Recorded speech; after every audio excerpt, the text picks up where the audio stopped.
Thanks, Michael. You can shake my hand. I haven't got Vic's cold yet. Well, it's been quite reassuring to see so many people involved and so many people out. This journey began about 4 years ago and began in Sweden and Finland. So it's nice to have the Swedish delegation here. My role this morning basically is to do a couple of things, and I'm going to start off by exposing you to testimonials from 3 individuals. The first individual is Bernie Rochefort, a respected business leader and founder of Rochefort Plumbing and Heating. And those of you who are from this area know the name Bernie Rochefort. He's an institution in heating. I get down to these fairs quite a bit in my role as international advisor for the area, and I went by his business last week, and it said Bernie Rochefort Heating and Plumbing since 1962, and that is quite an institution. My arithmetic serves me correctly. That'll be 50 years in the year 2012. So Bernie is quite an institution. And during the organization, I've been part of the organizing committee. During the organization of this conference, I've been fortunate enough to work with his daughter, Pauline. And I can tell you, ladies and gentlemen, the apple doesn't fall too far from the tree. Pauline's a real dynamo and largely responsible for the energy and the enthusiasm we've got going on this and is exhibited by the attendance in these conference both yesterday and today. So Pauline, it's a real pleasure, and I would like to take this opportunity, because I won't have an opportunity, I'll be leaving you to conduct the business affairs with the Swedes. I'd like to take this opportunity for the group to acknowledge the contribution that Pauline Rochefort's made to this conference.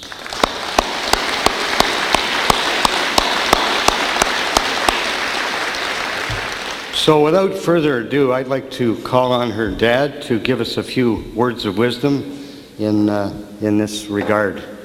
Bernard?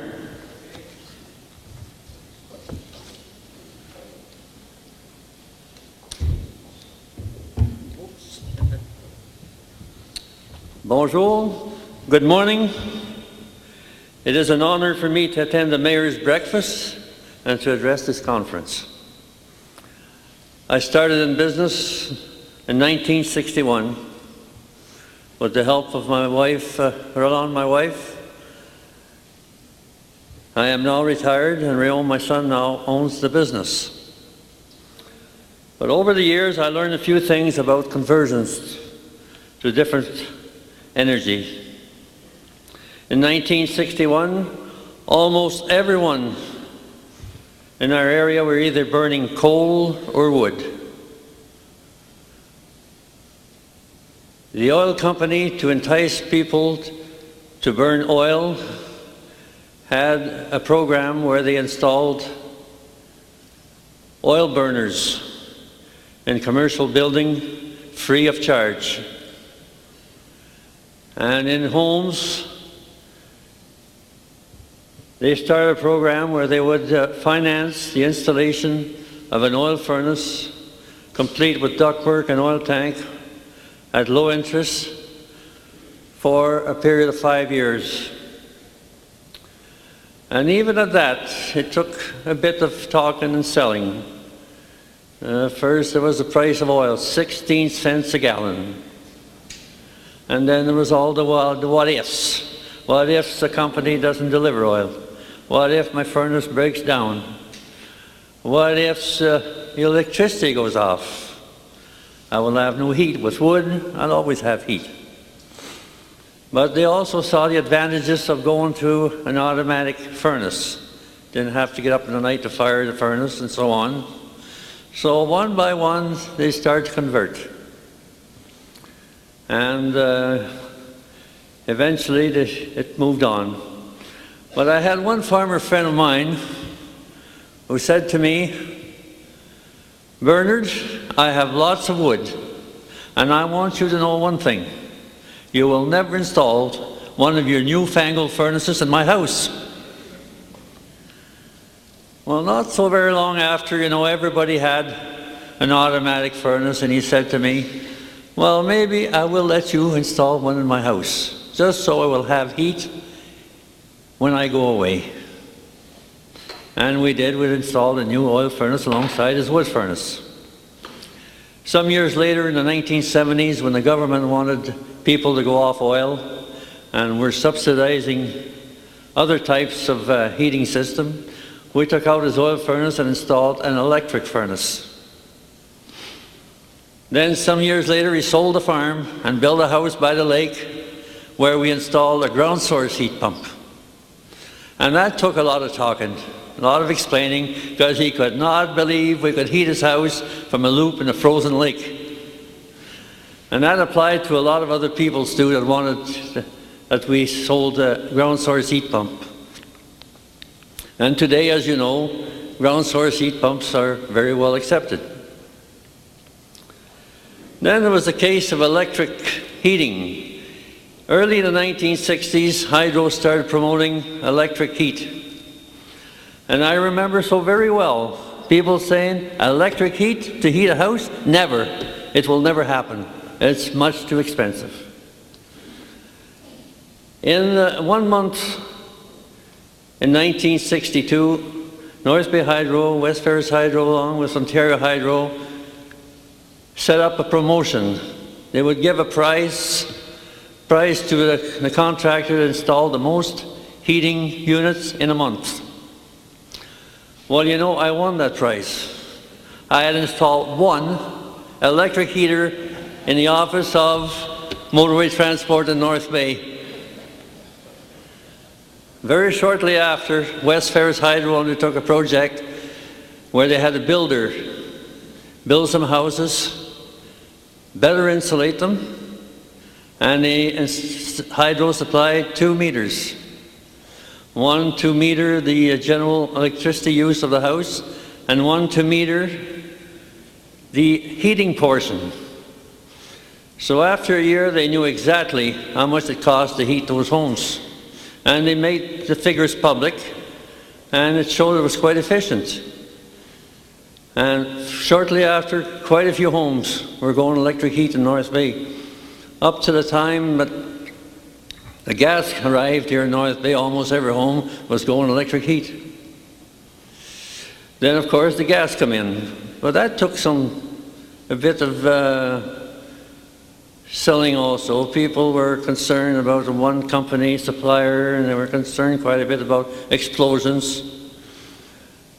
But the Blue Flame gas put a lot of advertising, and in no time they had a good share of the market. Now today, biomass is here.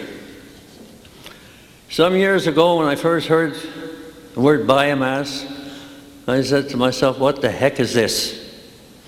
Is that something friendly or something I should run away from? But today, just like other fuels, it will take some educating and some encouragement. I can attest to that. I can attest to the fact that when a product is supported with all needed business, regulatory, and political support, it can work. In the case of biomass, there is no reason for us not to encourage it, seeing it's coming right out of our own backyard. Thank you.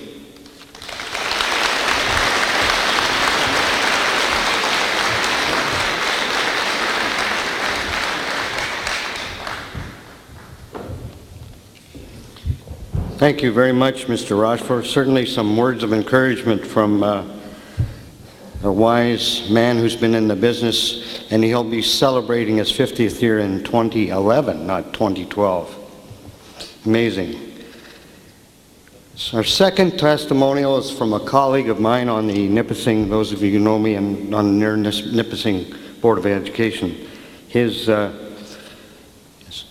Trustee David Thompson. David has brought a new ray of invigoration to our board in terms of green energy and green ideas, and he's been very, very instrumental in creating a green task force, a green committee, if you will, for the board to move ahead various initiatives with respect to green energy and green initiatives. Actually, it's called the Environmental Committee. So, David, could you come up and say a few words with respect to that? We'd like you to do that for sure.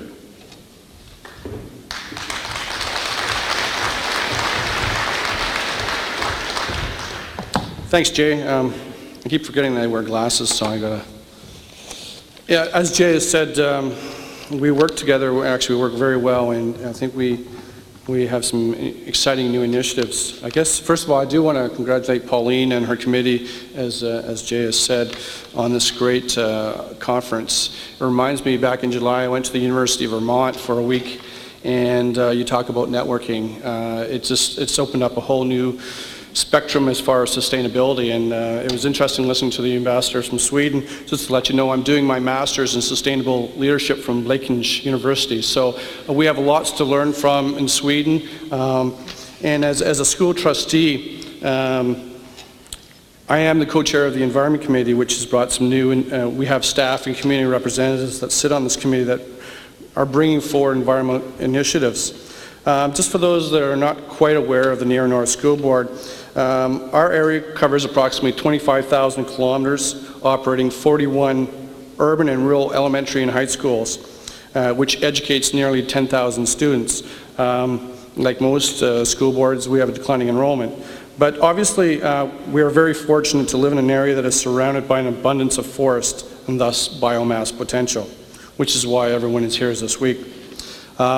For most, they know that the Ontario government, which is really moving forward with some great initiatives, including the Ontario Green Energy Act, that has led to other ministry funding initiatives that include alternative energy programs for public sector, including education. It's these types of programs that we at the Near North are taking advantage of and are hoping to receive funding approval to move forward, including to converting our traditional heating sources to new sources such as solar and obviously biomass. One of these schools is the South Shore Education Center, which is a kindergarten to grade 8 school. It's located south of Lake Nipissing, and it's a very small rural school that we hope that will become the flagship that combines the innovation of private sector with public education. Creating possibilities in a swift and severe world is our goal. Opportunities that will lead to unique partnerships which will combine, again, private enterprise and public education. Northern Ontario school boards, such as the Near North, cannot financially or technologically do this on our own. In this new frontier, sustainability and innovation is unbelievably linked, and our schools can play an important role.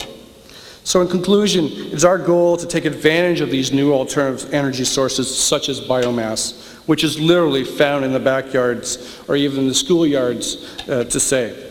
It's not only our responsibility to educate future generations, but also to lead by example. We were talking earlier about the role of education, and it's one thing to talk the talk, but we also have to walk the talk. And I think we have an amazing opportunity here with biomass, especially in the Near North.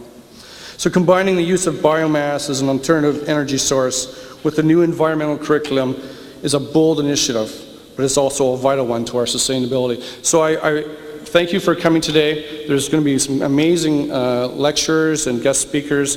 I truly believe that this is something, as Mayor Vick has said, that is going to continue on. I think that we here in North Bay, Northern Ontario, can certainly lead in this new green global economy, because as I was talking to one of the students earlier, I told her I was envious of her because her generation is going to benefit from this new economy. So, but as a school trustee, we have to make sure that we practice what we preach. So again, enjoy the rest of the day, and again, congratulations to Pauline and her committee for an excellent networking opportunity. Thank you.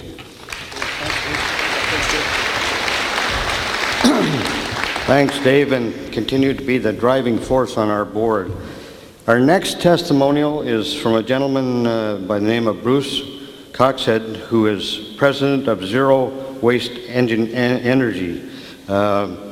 He not only has an interesting testimonial, but as you no doubt are aware, he was also a conference exhibitor. Bruce?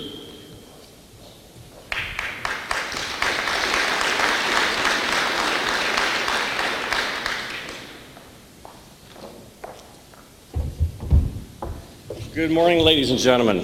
First of all, thank you for allowing me to come up here and share a few words with you. A couple of thoughts initially. First of all, 2 thank yous to Nipissing University.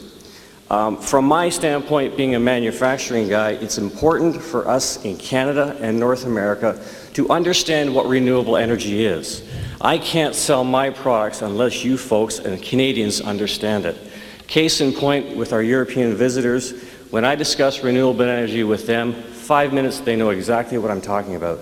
If I'm down in Texas, it takes me 2 hours just to get the message across. So it's important for us to learn. So for Nipissing to have this conference, great, it's fantastic. It's a great educational forum for all of us to help learn. Second of all, it's also the home for my daughter, who's helping me on the booth today. So Nipissing has been educating her. She's now in environmental geography near her last year. Renewable energy for us in Canada is also very important. This is a biomass conference. It's not a wind conference, it's not a solar conference, and I believe in both of those particular activities, but it's biomass. I also must remind you, biomass is not just wood. Sorry guys, it's not just the forest, because every one of us generates a biomass waste every day, whether it's from your kitchens, from your households. Zero Waste is a unique company. We have special solutions that handle these types of activities, these types of problems. We can generate renewable energy from biomass other than the trees in the forest. And again, don't get me wrong, we need to do that too. But we also have swelling landfills, we have garbage problems. Toronto, where I'm from, we are at this point in time shipping everything to the United States, which is a great solution for the guys in Toronto, but that only lasts for another year. So we as Canadians have to come up with our own solutions. We have to generate our own solutions within the confines of Canada. Zero Waste is also a Canadian company with unique Canadian solutions. And we're also manufacturing in Ontario, just down the street. That is also unique in many cases of North American businesses. So for you folks today, I encourage you, stop by our booth. We can talk about solutions. I don't have a solution for everybody. But we do have very unique solutions. Stop by, we'll have a little chat. I encourage you to enjoy the conference, listen to all the guest speakers. From what I've heard, I've been very pleased. I've enjoyed what I've heard so far. And again, thank you very much.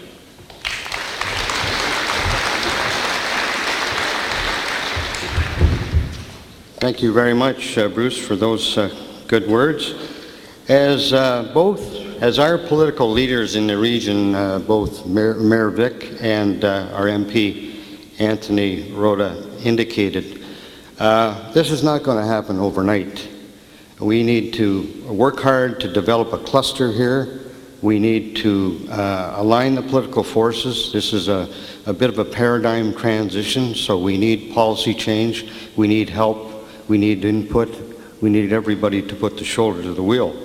With that in mind, the committee decided to get the mayors involved, and we've had a great response from the mayor. Unfortunately, sickness has prevailed. We've had about a half a dozen of them sick this morning and couldn't show up, but we've had 16 mayors involved in this process, and they have all agreed to sign a proclamation based on this opportunity, and I'll take a minute to read the proclamation that they've signed. The Mayor's Proclamation. Whereas biomass is a renewable fuel capable of being provided sustainably, and whereas the climate change benefits from sustainability produced biomass energy as a net zero CO2 emitter, and whereas the economic development of biomass in terms of A, the retention of energy dollars and wealth in the regional economy, and B, job creation are both beneficial to our region, and whereas our region has been identified as one of the largest sources of biomasses in the country, be it therefore resolved that we, the undersigned mayors of this biomass conference, do hereby proclaim that we will demonstrate our leadership in providing our support to develop this region as a major center for biomass excellence and development in Canada. And it's dated North Bay, this 23rd day of October 2009. So that shows the commitment. We have to date 9 signatures. Those of you who know me will know I will chase and harass the other 7 mayors until we get 16. And that will be the region's political leadership in realizing our goals of development, as this proclamation says, development of excellence and development of biomass in this region. And we're not just saying the region of Nipissing, we're saying pretty well where the boreal forest lies, which stretches right across Northern Ontario. This is truly a Northern Ontario opportunity. It's right in our own backyard. So ladies and gentlemen, I'll just conclude my portion by saying, by identifying to the people that are here for the Swedish program. We're running the Swedish program. Dr. Leslie has kindly agreed to let us use our boardroom. That program will start at 9 o'clock today, and the networking session will start at 10:30. So those of you who are involved in those business-to-business meetings, we'll see at the President's boardroom at 9 o'clock. Thank you all for attending, and enjoy the second day of the conference. Thank you very much.